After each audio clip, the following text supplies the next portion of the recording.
Fox 61 News at 10 starts now. Right now at 10, new technology could protect crews helping out drivers on the side of the road. We'll explain how it works just one day after a firefighter and a state trooper were hit by a car. Also, major help for children who need food in schools. We'll tell you what state lawmakers just passed to make sure that no student goes hungry. And breaking news tonight, former Vice President Mike Pence is subpoenaed by the special counsel investigating efforts to overturn the 2020 election. We begin at 10 with a Fox 61 follow-up after a firefighter and a state trooper were hit by a car while responding to a crash on a busy highway. Good evening, I'm Jen Bernstein. And I'm Ben Goldman. Thanks for joining us here at 10. It's state law to slow down and move over for any vehicles on the side of the road, but drivers don't always follow that rule. Gabby Molina joining us live on the Fox 61 Sky Deck tonight to tell us what a new report says could be a solution to that very problem. Gabby? Ben and Jen, the side of the road is a very dangerous place to be, especially for people like first responders and tow truck drivers who are there helping other people. According to AAA, 2 emergency responders are killed every month in the U.S. Slow down, move over. That's the law on Connecticut highways when you see any vehicles on the side of the road. The move over law is in place because the side of the highway is a really dangerous place to be. Just this week, a firefighter and a state trooper were hurt after being hit by a car while they were responding to another crash on Route 9 in Cromwell. It's so important when people are approaching a crash scene, if they're approaching a work zone, to understand that there are people behind the cones, that there are people behind those trucks. Still, some drivers ignore the law.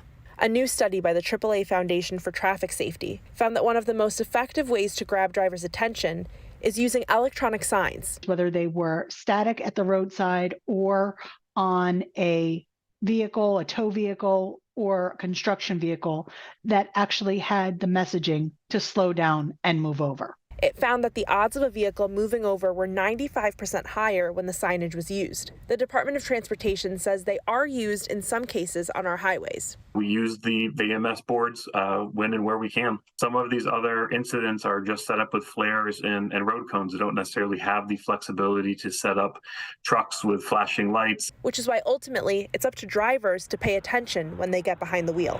Unfortunately, people still seem to think they can multitask behind the wheel. We've got high incidents of distracted driving, of impaired driving, and speeding. All 50 states have a move-over law, but Connecticut is one of only 9 in which that law also applies to all disabled vehicles on the side of the road. Live on the Fox 61 Sky Deck, Gabby Molina, Fox 61 News. All right, Gabby, thank you. Move along here at 10 o'clock and get a check on the forecast, and a February warm-up is our way. Yeah, get ready because tomorrow is going to be very unique. Rachel. Yeah, tomorrow is going to be a day that I think we challenge or even break records. Unique in general, but maybe not for this winter since we keep doing this time and time again. The Hartford area, the record goes back to 1909 with a record of 55 degrees. We're forecasting a high temperature near 60, and we think we'll tie the record in Bridgeport. So very impressive warmth as we head through the day tomorrow. 49 right now in the Hartford area, near 50 in Chester. And we have a couple of showers that are moving through the state.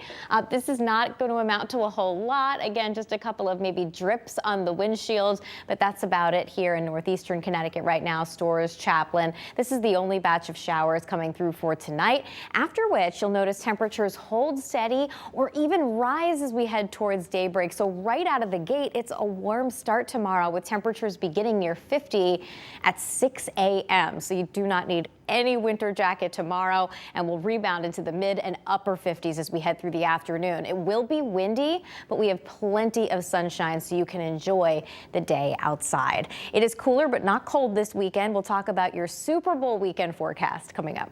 Rachel, thank you. We are following breaking news tonight that's going to be helping families all across Connecticut. State lawmakers have passed a bill extending Connecticut's free school meals program for the rest of the school year. Fox 61's Sarah Sanchez joins us in the Breaking News Center tonight to explain the vote and what this could mean for kids all over the state. Sarah. Well, Ben and Jed, that program was put into place during the pandemic. It ended, though, in December. Tonight's vote extends the program until the end of the school year. This program guarantees free lunch to all public school students from K through 12, regardless of household income.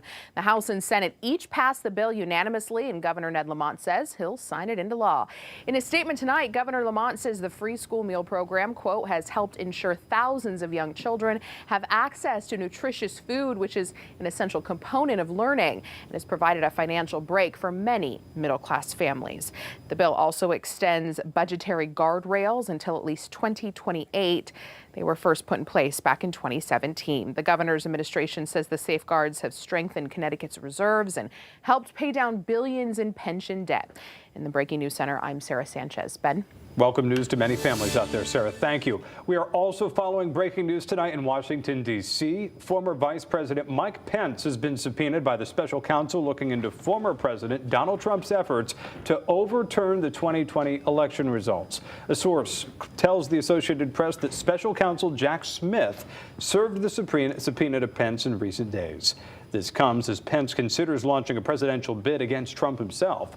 The subpoena marks a significant development in the Justice Department's criminal investigation of former President Trump, which has been going on for 2 years now.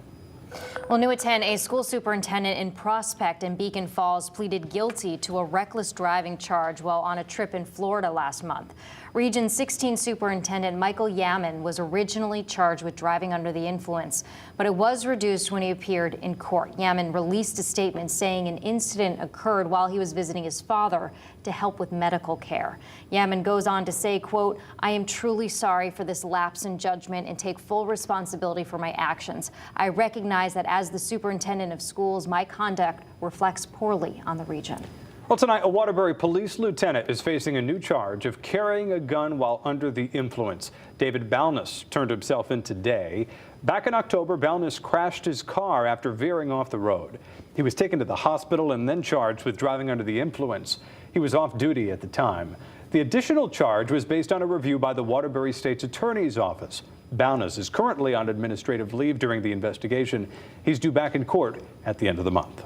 An update tonight in New Haven as police arrested a man accused in a deadly shooting nearly 3 weeks ago. 45-year-old Ronald Little is charged with murdering 33-year-old Michael Wint. Wint was sitting in a car on Whaley Avenue around 1 a.m. on Saturday, January 21st. Investigators say Little may have recognized Wint and shot him. Little was also shot and showed up at the hospital. Eventually, detectives found surveillance footage of that shooting. There were weapons recovered, which helped, and then just good old detective work. It doesn't change things, but it does bring some healing or some comfort to the family. Police also say Little is still getting medical treatment for his gunshot wounds, but remains in police custody. A driver is dead tonight after his truck went off I-91 overpass in Windsor and landed on Route 75 earlier this morning. Police say the driver was driving on I-91 northbound before losing control and then hitting a concrete barrier. The truck went over the overpass onto Pequannock Avenue. The driver was declared dead on the scene, but their identity hasn't been released. Crews were able to restore the traffic light cables. That crash remains under investigation. The man accused of hitting 3 Trinity College students and killing one of them appeared in court. Karanja Thomas is facing several charges, including negligent homicide in the crash that killed 20-year-old Jillian Hegarty from Vermont. Video evidence appears to show the car stopped shortly after the crash before the driver checked the damage. The car was seized in New Haven months later by Hartford police. No indication from the report that there was any reckless driving. The warrant is notably absent regarding whether or not these people were in a crosswalk. It may have been an accident, but it stopped being an accident when the defendant left the scene of the accident, leaving 3 people that were injured, and then stopping to check the car instead of stopping to check and see if these individuals were okay. Well, the judge raised Thomas's bail to $750,000. He's due back in court in 2 weeks.